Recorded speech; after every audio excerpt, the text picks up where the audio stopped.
Hey guys, we're working on a long 445. This will work on practically any long tractor with the simple high and low, 3 forward in each high and low. So 6 forward, 2 reverse. I'll show you how to take this off. It's very simple.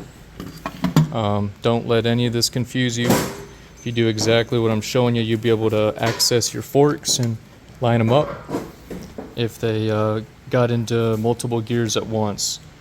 14 millimeter, you can see all the holes. Go ahead and take this off.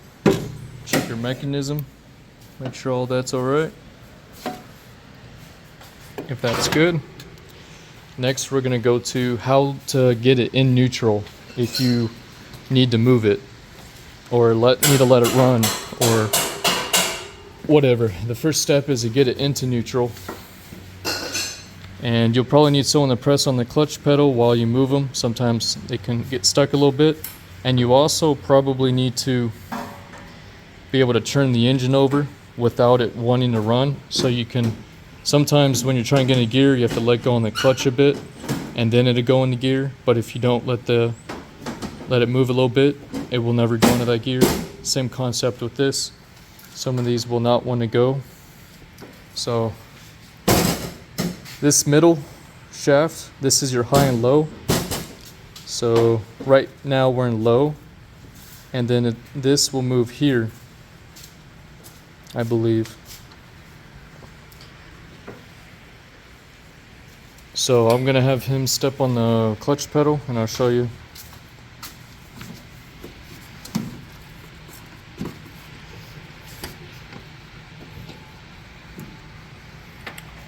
Get a wrench.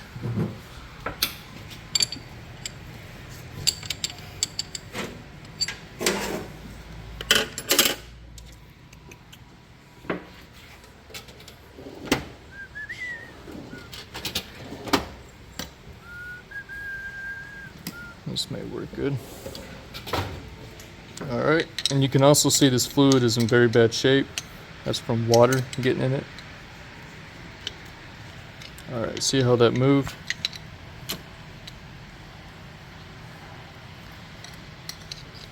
Now, that is supposed to be, oh, almost. I don't think it's moving all the way. Anyways, that's your high and low. This tractor never had high working, so I guess that's a topic for another day. This is your low setting, and then when you turn your lever here and then to reverse, since this top is over here, that's this bottom going this way. So your lever is right here. You turn it this way and then reverse, which pulls this one back. And I'll demonstrate that to show you what's going on. So I'm going to make sure this is pulled all the way out.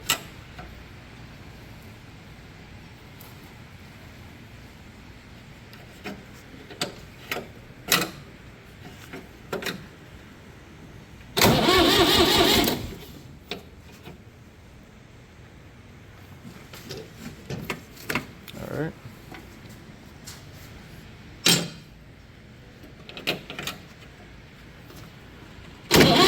See how the tractor went in reverse? That's reverse. And now, if we want first gear, it'd be the opposite direction.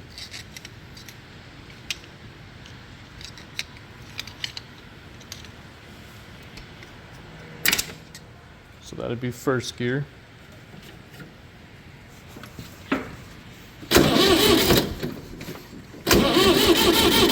See how it's moving slow? That's your slowest gear. And now, the same concept applies for the other side. I'm not going to do those because they're faster gears. It's identical. So you'll slide over to here, you'll push that back or forward. And I'm not going to try with high on this, but it's literally just this pushed into these positions, and that changes your gear ratio to make the tractor go a lot faster. And this, be very careful when you're in high gear. I think this thing can go about 18 miles an hour, if not faster. My 2466 long went 21, and it pretty much had the same transmission, so please be careful. When you're working on this, this is your injection pump. This lever right here is your kill switch for your engine.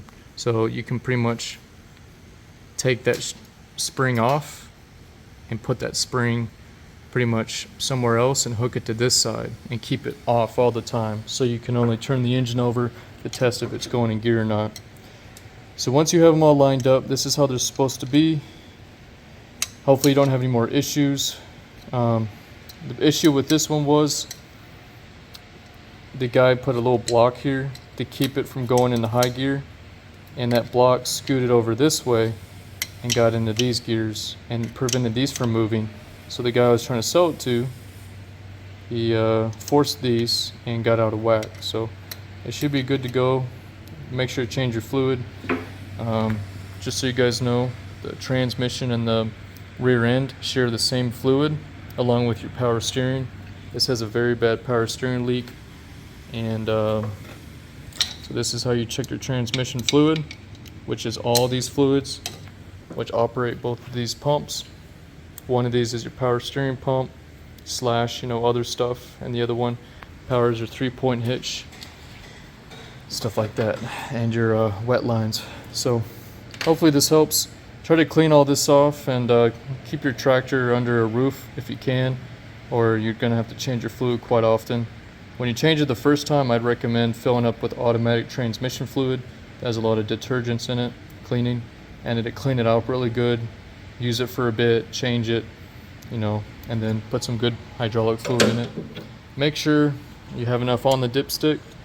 If you don't have the correct fluid or it's too low, see how this is very low, it's going to cause problems.